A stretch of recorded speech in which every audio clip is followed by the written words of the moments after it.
Nossa língua, nossa língua. Boa noite.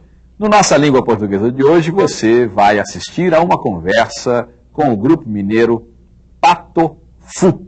Você vai até descobrir por que esse grupo tem esse nome, Patofu, um nome, no mínimo, interessante. Ainda no programa de hoje, você vai descobrir o que quer dizer um palavrão chamado anáfora.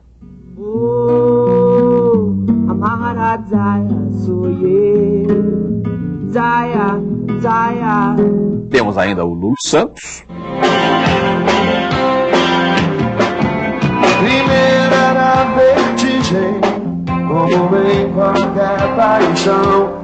E daqui a pouco a gente volta. Língua portuguesa, nossa língua portuguesa, nossa língua, nossa língua, nossa língua portuguesa. Nossa língua. Nossa língua portuguesa. Nossa língua portuguesa, Nossa língua, nossa língua portuguesa. Nossa língua, nossa língua, nossa língua portuguesa. Nossa língua, nossa língua. Bom, a gente volta aqui agora para conversar com dois dos integrantes do Patofu, né? O John e a Fernanda Takai, a quem eu agradeço pela presença. Muito obrigado. Obrigada pelo A gente convite. agradece. Aliás, a Fernanda tem a sua voz registrada na trilha do Nossa Língua Portuguesa, a obra do Helios Skindi, né? Que convidou você para fazer uma das vozes, né? É interessante o processo dele de composição, que cada um vai lá e participa e no final você não sabe como vai sair, né? Porque ele vai colhendo as amostras ali de cada voz, de cada estilo de cantar, e no final o resultado foi fantástico, né? Você gostou? Eu vi metade do trabalho, eu peguei o final, assim, mas as pessoas que ouviram, gostaram bastante. Você me disse que está gravando um CD e por isso ainda não pôde ver A gente o resultado final. Está internado em estúdio de 10 às 10 todo dia. E só as funções básicas da vida, comer, dormir e gravar. Isso é muito interessante, comer, dormir e gravar, função básica. Por falar em função básica, é função básica de quem trabalha com a língua representar tudo que diz respeito à sua cultura. Em muitas das canções de vocês existe uma terminologia, um palavreado e até uma sintaxe de determinadas regiões do Brasil, especificamente, imagino eu, Minas Gerais, né? Não sei se estou enganado, acho que não, né? Como é que é isso? Você está me falando que o pessoal confunde as coisas e tal, como é que é isso, John? É que às vezes a gente usa um sotaque exagerado de mineiro do interior, assim, mas bem propositadamente. Não que a gente não tenha sotaque de mineiro, eu acho que tem, mas não exageradamente como a gente usa em algumas músicas e algumas pessoas esperam que a gente, quando começa a falar, fale igual nós moramos aqui no Poeirão, né? Aquela coisa que tá aí, né? Como nessa música Vida Imbecil, que você citou. Essa Vida Imbecil me lembrou uma referência, eu imaginei isso, pensei nisso, uma referência ao famoso poema do Drummond, outro mineiro, né, maravilhoso. O poema chamado Cidadezinha Qualquer, um poema muito pequeno, né? Que termina justamente assim: eita vida besta, meu Deus, né? Eita vida besta, meu Deus. Qual é a relação de vocês com Drummond, por exemplo, por ele ser um ser tão representativo da mineirice e da universalidade, né? O que vocês têm com... O Drummond, o que eu gosto nele é justamente esse álibi que ele me dá. Né? Se o Drummond, ele pode dizer, eita vida besta, então verdade. Eu posso falar, eu levo uma vida imbecil ou algo assim, sem ser tomado por ridículo, pelo menos a priori. É possível que a minha letra seja bem inferior ao Drummond, mas não por eu usar esse tipo de termo, né? Quer dizer, essa liberdade que ele tinha, e assim como muitos outros poetas, assim, eu acho que é uma coisa muito legal. E quando a gente pensa, pô, eu quero ser um compositor, eu quero ser um bom letrista, e você pensa que aqui no Brasil, então tá, quem são os bons letristas, né? Chico Buarque e Caetano Veloso, então eu tenho que me esmerar ao máximo, né? E talvez eu não seja tão bom quanto eles em coisas corretíssimas, assim, digamos, Ou de maneira achados português, mesmo, né? ou de achados. Formas Então, de falar as coisas. então eu tenho que usar realmente os elementos que eu tenho, né? Da sua própria cultura. Justamente. E, aliás, essa música aqui, Vida Imbecil, termina com citações de canções italianas. Eu vejo duas aqui, uma do Sergio Endrigo, né, Io che amo solo te, e outra do Pino Donaggio, Amore Scusami, Nossa, né? acho que ninguém sabia Isso é disso. cultura de televisão, né? Isso é uma coisa de ver propaganda disso, daquele tel, assim, Sim. aquela coisa de disco italiano na televisão, assim, eu vou usar essas duas frases, assim, e você junta elas, quer dizer, muitas letras minhas eu acho que eu procuro muito de sonoridade da língua, algumas coisas que podem soar até esquisitas. Tem uma frase que eu nem sei se está correta, tá para Fernanda, se é assim mesmo que se conjuga, que em tudo aquilo que crie, eu crio até que desistir. Isso é uma boa deixa para o próximo bloco da nossa conversa, né? Vou pedir depois a você que repita essa frase interessantíssima.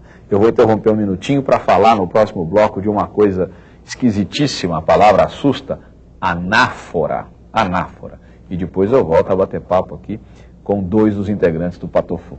Até já.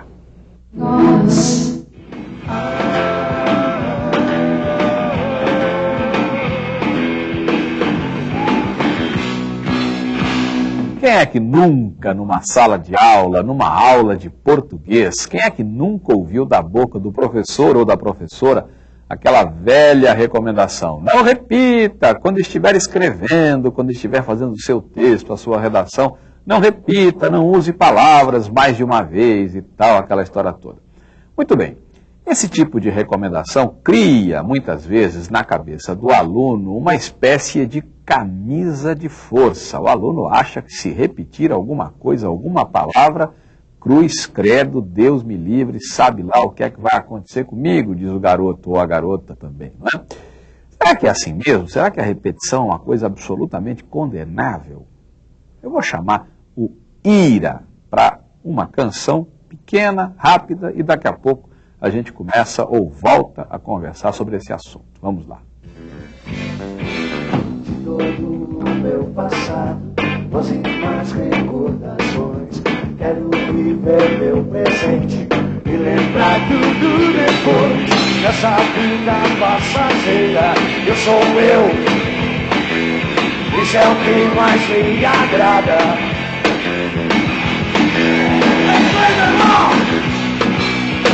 Flores em você. Lembrou a música? Flores em Você, já faz um tempinho, né? A música é bonita, fez um danado de um sucesso, e a certa altura uma repetição aí, isso é o que eu, isso é o que eu, né? Isso é o que e tal. Essa estrutura se repete uma vez, outra vez e tal, e é uma repetição até leve, uma coisa que dura pouco e tal, não chega nem a incomodar, não chega nem a causar motivo de percepção, mas é uma coisa perfeitamente possível nesse tipo de texto, nenhum problema. Eu vou mostrar agora a você uma repetição muito mais intensa, muito mais exagerada e que tem tudo a ver com a proposta do texto. Eu vou chamar o meu querido Chico César. Vamos lá. Quando não tinha nada, eu quis. Quando tudo era ausência, esperei. Quando tive frio, tremi. Quando tive coragem, liguei. Quando chegou carta, abri. Quando ouvi Prince, dancei. Quando o olho brilhou, entendi. Quando criei asas, voei. Quando me chamou, eu vi. Quando dei por mim, tava aqui. Quando lhe achei, me perdi. Quando vi você, me apaixonei. A Maharajaya sou eu. Jaya, Jaya,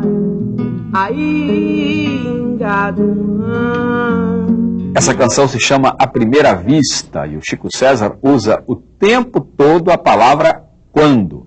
Todos os versos começam com a palavra quando.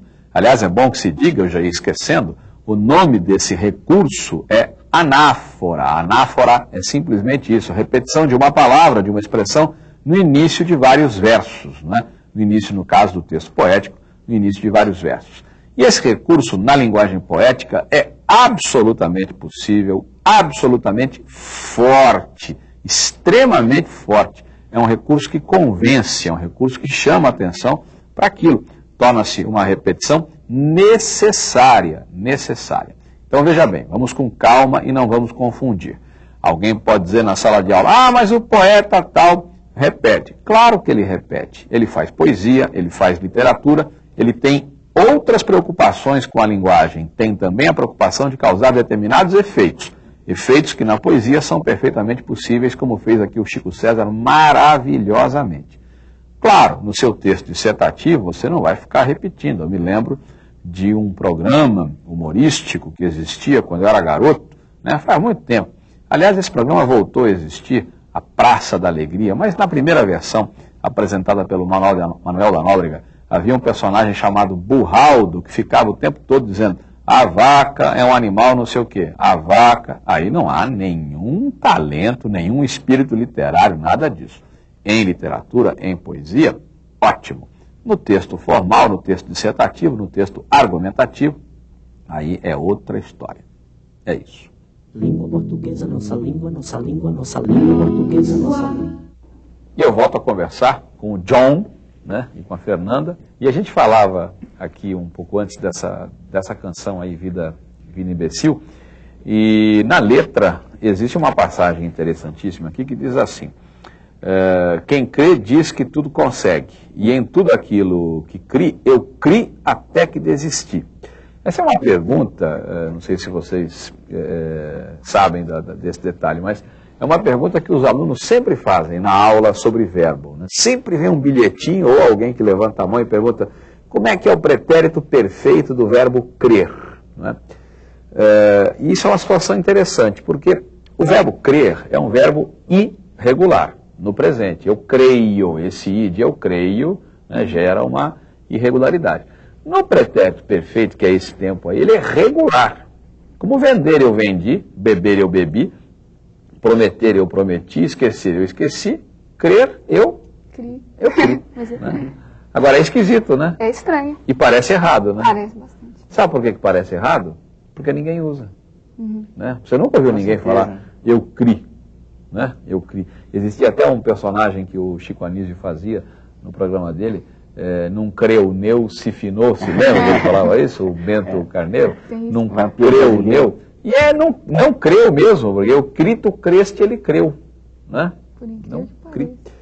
Mas essa coisa da mineirice, vamos falar mais um pouquinho disso. Eu entrevistei uma vez o Fernando Brant, lá em Minas Gerais, na casa dele, lá em BH, e ele me contou uma história que eu não sabia, a história do trem. Ele me disse que em Minas, isso eu sabia, que em Minas tudo é trem, eu só não sabia que o trem não é trem, né? O trem é a coisa. É verdade, mesmo ele me enganou, como é que é isso? Mas é folclore, bem... né? Folclore, mas é bem por aí, assim. É bem mesmo? Tem até uma música chama Água, né, no disco Tem Mas Acabou, que fala, né, existe todo dia, não é?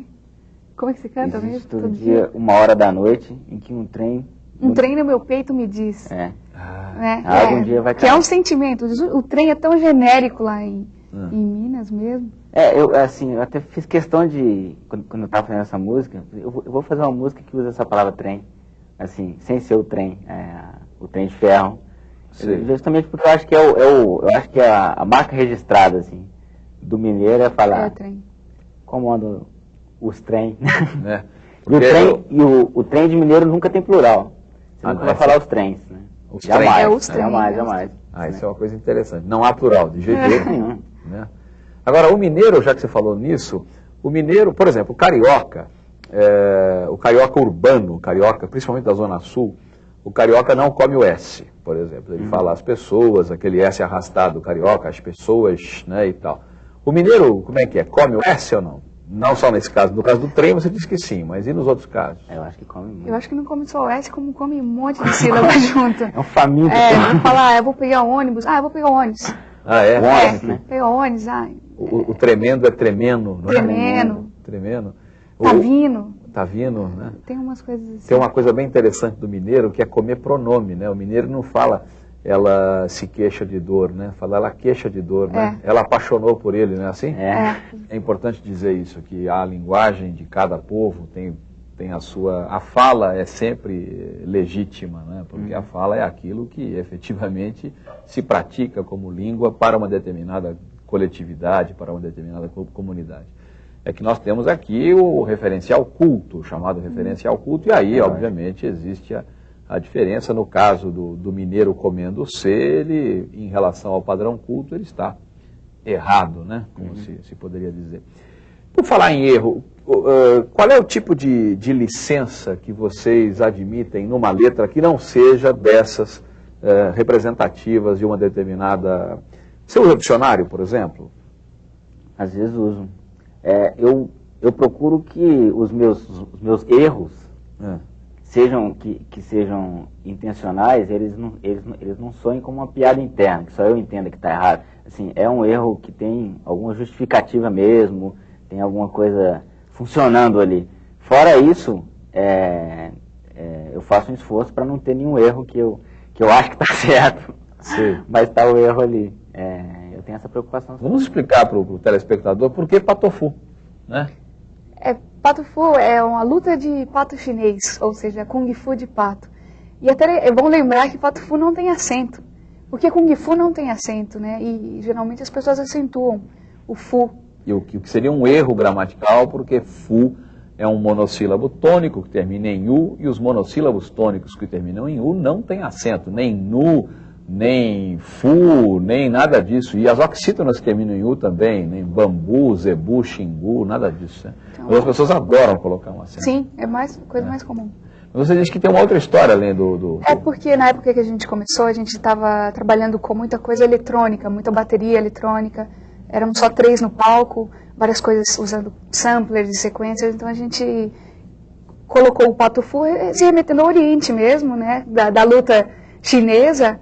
E importante que o nome era em português, assim, e ele era em português e poderia ser falado quase como se fosse português em outras línguas, né? Na pior das hipóteses falariam peitofu ou patofu em francês. Era uma coisa que ia permanecer um pouco do nome mesmo da banda. E a gente sempre se preocupou com isso, né, desde o início, assim. Ele tem uma coisa interessante, que é um nome que não te dá uma pista da sonoridade da banda, né? Tem alguns nomes que você fala, isso é banda de axé, ou é banda de metal, né? Mas esse realmente e o som nosso é muito variado. Tem músicas de A a Z, assim, em termos de estilo. E a gente queria justamente um nome que, estilisticamente, assim, fosse isento, fosse neutro. E você estava se queixando, diz que o revisor colocou uma vírgula aqui numa letra sua. O coitadinho, o revisor agiu pela gramática, né? Não fui eu não, sim, senhor, né? E ele colocou a vírgula depois de sim, antes de senhor. Esse senhor é um vocativo, né? E tal, é a pessoa que a gente chama, né? E na gramática tradicional, o vocativo deve sempre ser virgulado, né? Cala a boca, menino, cala a boca, vírgula, menino, né? E por aí vai. Maria, sai da lata, Maria, vírgula, sai da lata, né? Maria sendo vocativo. Você acha que isso alterou a mensagem, a sonoridade? Você estava entendendo o sim, senhor quase como uma palavra só, é isso? É o sim, senhor não sei se é de mineiro, mas é o sim, senhor. Quer dizer, eu acho que eu mandei o texto já revisado por mim mesmo, assim, e pus as vírgulas onde eu achava que era, né?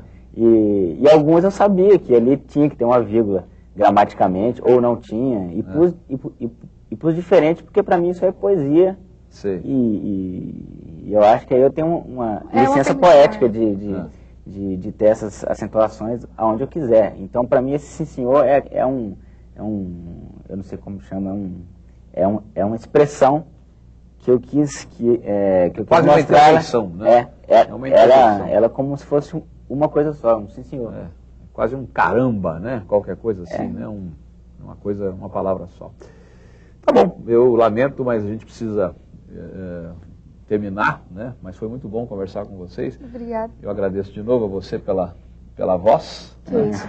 Fui escolhida de tantas pessoas maravilhosas aí, tantas cantoras. E muito obrigado a vocês pela presença. Obrigado, e sucesso. Obrigada. Bom, obrigado.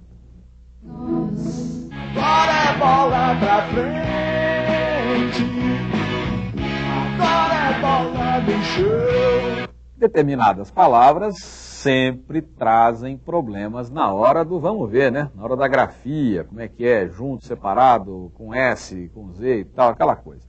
Eu vou chamar o pessoal do grupo Engenheiros do Havaí para uma canção na qual existe uma palavra, eu quero ver se você descobre qual é, uma palavra que muita gente na hora de escrever, né, fica naquela. E aí, como é que é? Vamos ouvir. Volta voando, vinda do alto, derrete o chumbo do céu. Antes que eu saia pela tangente, no giro do carrossel. Alguma volta, ponteiros parados, tudo dança em torno de ti. Volta voando, fim da viagem, bem-vindo à vida real. Essa canção que você ouviu se chama Simples de Coração. Simples de Coração. E nela há a tal palavra. Descobriu qual é ou não? Se você não descobriu, uma nossa telespectadora vai dizer para você qual é, porque ela também tem dúvida a respeito da bendita. Vamos ouvir. A palavra bem-vindo é com N ou com M? Que lá em casa é uma teimosia danada. Pois é, a dúvida é sobre a palavra bem-vinda. Bem-vinda. E a nossa telespectadora realmente tem razão, porque a confusão é medonha. Se você andar por aqui, você vai ver, por qualquer cidade brasileira, você vai ver em tabuletas, aí, em placas, você vai ver bem-vindo com hífen e com M de Maria, né? Bem-vindo sem hífen e com N de navio, tudo junto. Ou até bem-vindo com M de Maria, mas sem hífen, duas palavras, né, uma separada da outra.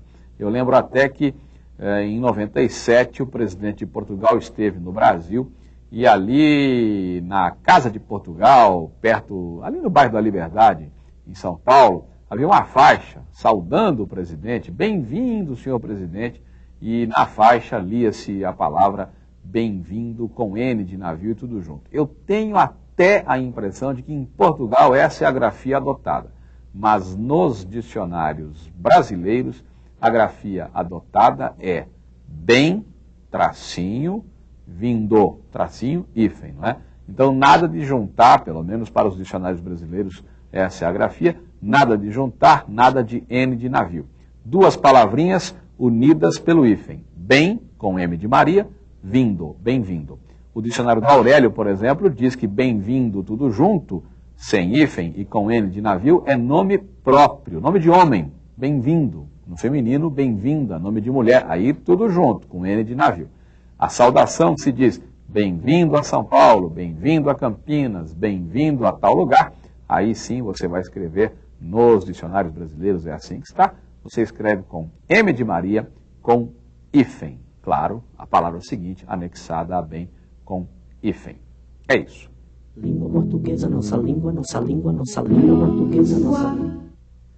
Chato, com X ou com CH? Claro, com CH, e essa é uma palavra que todo mundo sabe. E aí, o som do CH? O CH tem som de quê aí? Tem som de X, não é? E o X de lixo? Ou lixo é com CH, como é que é? Acho que não, né? Todo mundo sabe. Lixo se escreve com X. O som do X de lixo é som de quê? Som de CH? Não. O X de lixo tem som de X mesmo. Afinal das contas, o nome da letra é X. E se o nome da letra é X, o X de lixo tem som de X. Acredite. É o CH de chato que tem som de X. Não é o X de lixo que tem som de CH. Confusão? Não, não é confusão não. O C e o H juntos tem som de X. O X de lixo tem som de X. A letra se chama X.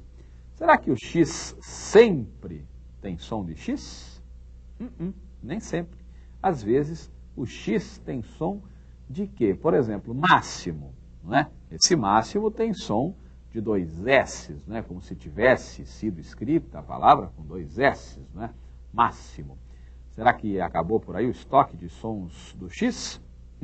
Eu vou chamar o Lulu Santos para que ele cante uma canção em que há uma palavra que se escreve com X, X que apresenta nessa palavra um outro som. Vamos ouvir. Depois era um vício, uma intoxicação, me corroendo as veias, me arrasando pelo chão, mas sempre tinha a cama pronta, pegando no fogão. Pois é, nessa canção chamada Casa, canção muito bonita, o Lulu Santos pronuncia muito bem aí uma palavra que muita gente não sabe pronunciar não, muita gente pronuncia mal. A palavra é intoxicação, intoxicar, intoxicado e por aí vai. É assim que se diz isso, não é intoxicar, não é intoxicado, não é intoxicação, nada disso. E não é tóxico, é tóxico. Da palavra tóxico vem todas essas aí. Intoxicado, intoxicar, intoxicação e por aí vai. Esse X deve ser lido como se houvesse aí um C e um S, não é? Ou no alfabeto fonético um K e um S, para quem prefere essa linguagem, não é?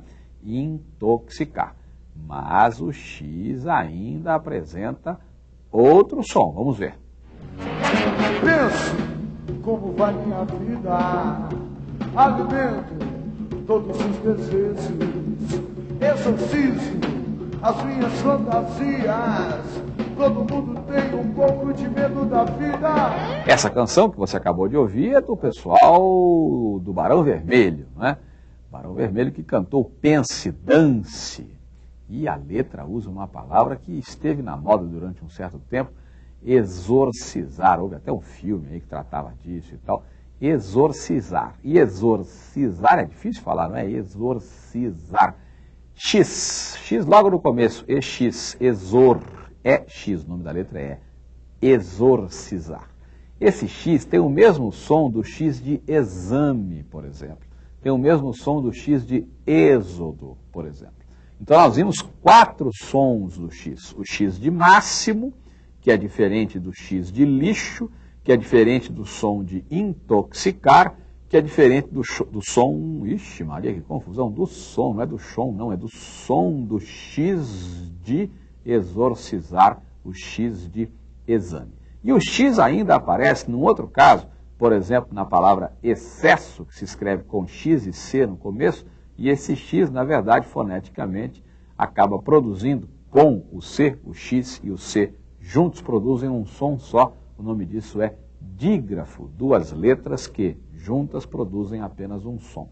O X ainda, então, pode entrar nessa história aí do dígrafo, não é? É isso. Língua portuguesa, nossa língua portuguesa, nossa língua, nossa língua, nossa língua portuguesa. Nossa língua. Nossa língua portuguesa. Nossa língua, nossa língua portuguesa. Nossa língua.